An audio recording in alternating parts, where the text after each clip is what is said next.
All right, and welcome to the Afterthoughts podcast, the podcast where we talk to the most recent boot. Today we have Charlene. How you doing today, Charlene? I'm doing good. How are you? I'm doing well. So obviously we're just going to jump right into it. As many people have seen, you have not held back words, especially when it came to other people speaking out. So today is going to be your time to speak out on your experience. Anything that we should know about the game, if you want to trash anyone, I mean, it's all up to you. So the floor is yours whenever you're ready.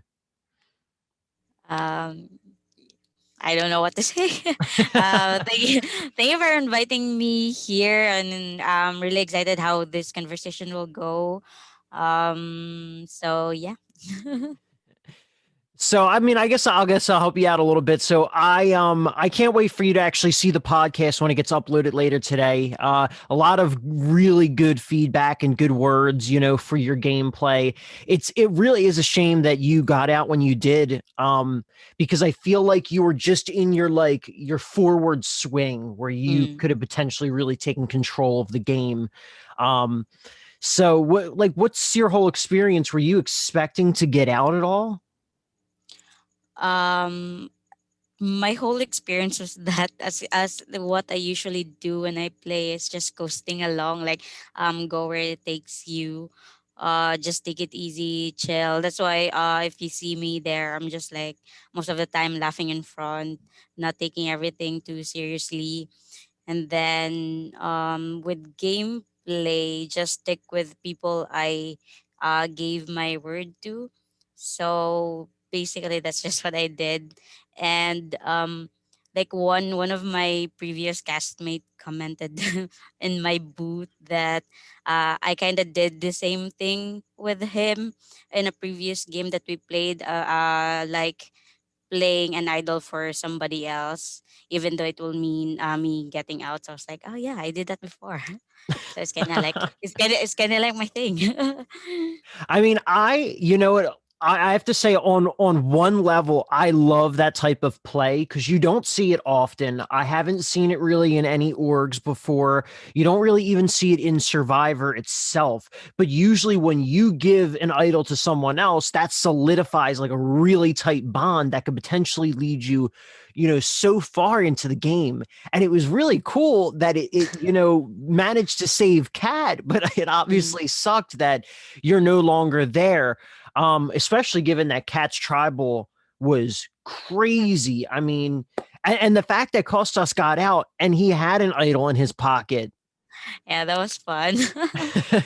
Like meeting him at Pandarosa and then asking him what happened to their job. I was like, whoa! I get like in direct hand and doing that.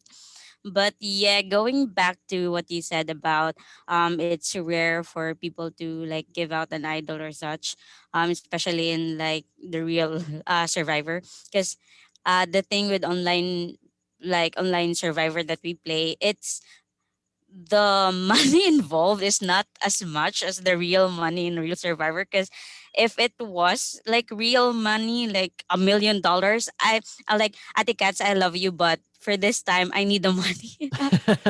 But in this thing, like it's a fast-paced game, an online version of the game we love. I don't take it too seriously. That's why I usually do go with the loyalty play, because at the end of the day, your bond, especially after the game, is stronger. So yeah. Okay, so I get that, and I mean, hopefully others will get that too. It's not that serious. Yeah, fast paced game. I get that. I really do, and hopefully you'll have friends from it too. Rather than enemies. For the most part, from the games that I've seen and played, most people don't really come out of it as enemies. But yeah, you do end up having a lot of friends. But I mean, you've known some of the other cast members before, so did that factor into any of your decisions, in this game, especially with the whole Stranded crew? The only people that I really knew beforehand, like the people I had pre-existing relationships before the game, were only Atikats and Kinita.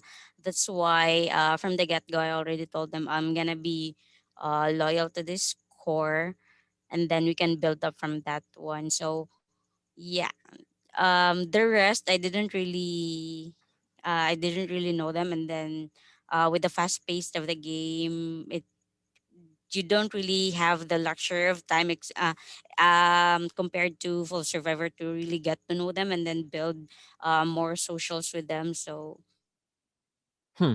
So also a couple things. One with Stranded, because at least I'm not familiar, and there might be other people that aren't familiar as well. Is that a full org or is that a mini? Stranded is a full org. Okay, so you really got the time to know those two then. With Ate Cats, we went further along because we were in the same tribe and we were in a tight alliance. She went before me there, and then with Ken, we were together in the original tribe, but during swap, she was swapped to the where she was in a minority in numbers, and then she got voted out because of it. Oh So wow. we didn't really play that far with Kenita, but with Ate Cats, I went further with her. So yeah, that's it. Okay. How long ago was Stranded before Zoomvivor started? Sometime last year, Burma, somewhere there. Yeah, I Uh, think we ended somewhere in December, if I'm correct, or November, around those okay. time. So yeah, it was only about 2 to 3 months then beforehand. Mm, Yeah, because I know, like, I mean, from being in some of the group chats and Facebook groups and stuff like that, I know that there's constantly going around, like, constantly orgs. Everyone's playing, yeah, orgs within the Filipino community. So it's hard to keep track of, like, one thing or another. And I remember when I first started, coming into the community, everyone was playing, a returning season of Rockstar, I think it was. And so that ah, was one that I heard. And I know Ivan and Edward do the hosting for that. And so I try and keep up with all this, but there's just so many going on that we obviously have a sequester mini tomorrow. yeah, And there's these singing competitions. I think it's a Star Search or whatever. It's hard to something, keep yeah. up on all of it. So, Yeah, I didn't even know at first that there was a community, Pinoy community for Survivor, because the first org that I played, and it was a full org, was a Skype international org. It's ecstasy, and then I kind of went far with that one. So when I was trying to search for other games that I could play, I came across Stranded, and that's how I got um, introduced to the Pinoy community of Survivor. okay. So then are you still relatively new within this whole community? Yeah, I started playing like during quarantine last year, like the second half of the year. It kind of saved me from boredom, or like it kind of helped me distract things from quarantine. So I'm really grateful for being introduced to the online reality games community. I wish I would have really known about it during quarantine because I didn't find out about it until after. But you know what? Oh, Despite your newness, to the org community, it seems like you're already, and you might have all always been perceptive, but you're definitely perceptive because very early on, we saw that you had certain people clocked. You had mentioned, if I'm not mistaken, Bing wouldn't want to work with you. You knew, the whole power dynamics going on with Bads, which obviously was a huge part of, your boot. Were you was it always going to be you versus Bads this tribal, or did you go in for a massive push against him?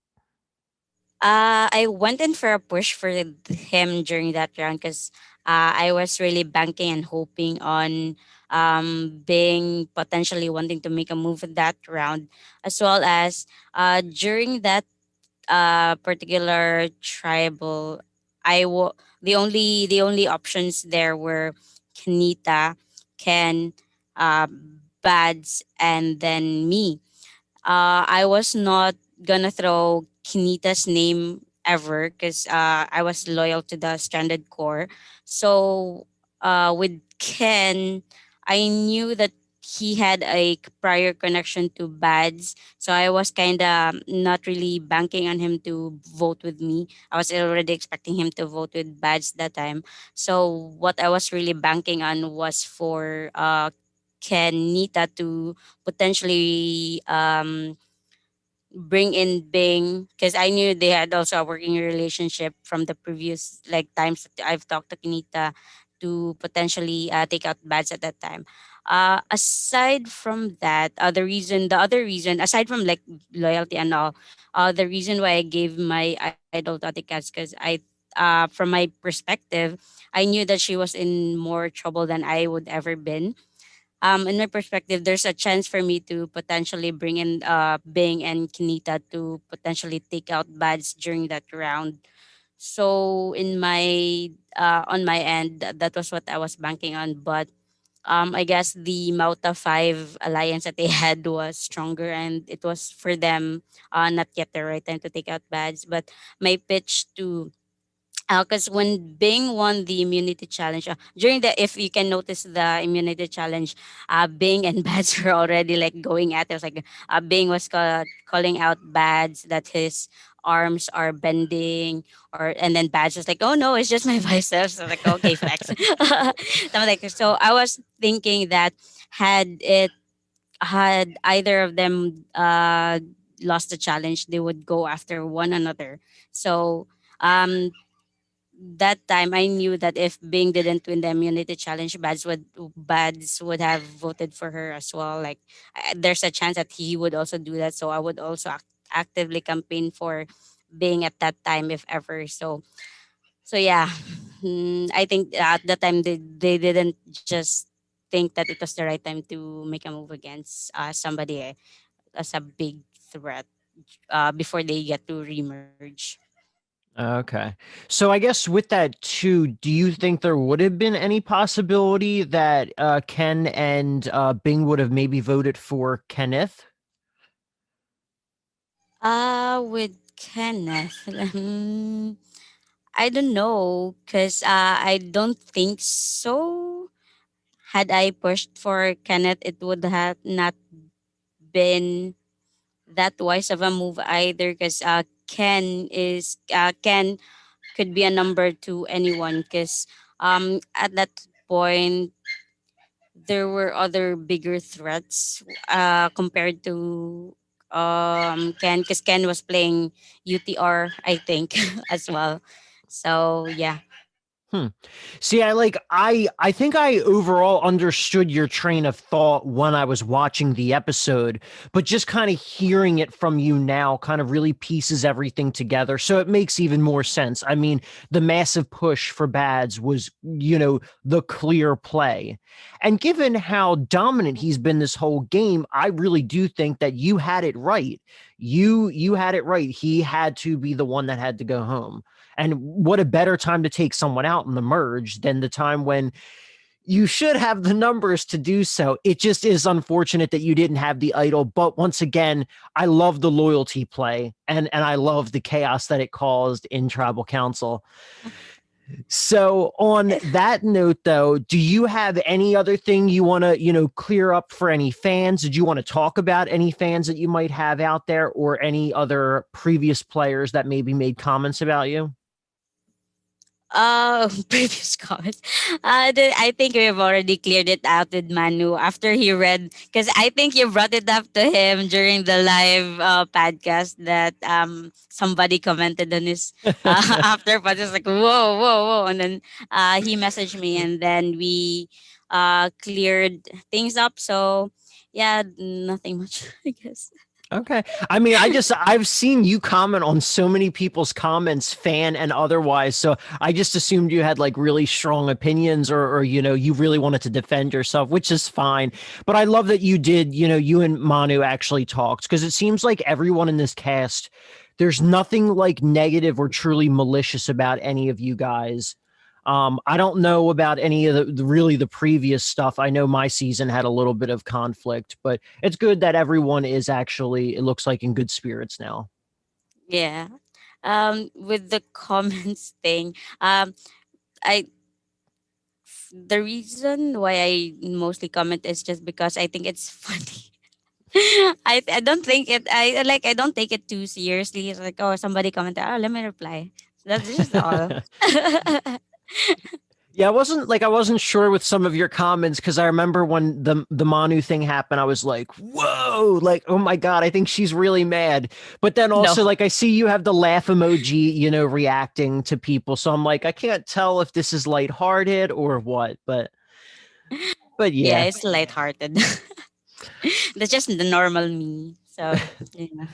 All right. Well, hopefully, I get to see you play again sometime. Like I said, it's a shame that you were cut so soon because I feel like you really were on your like forward swing in the game. But I guess on that note, thank you for joining me today, Charlene. You'll hear me call you Queen Char a couple times in the podcast. Wow. It's a shame that you were out, truly. But yes, on that note, guys, thank you for tuning in. Don't forget to like, comment, and subscribe. And if you can, please share this as well. On that note, everyone have a good day. Thank you, Cassie. Everyone, have a good day. Bye.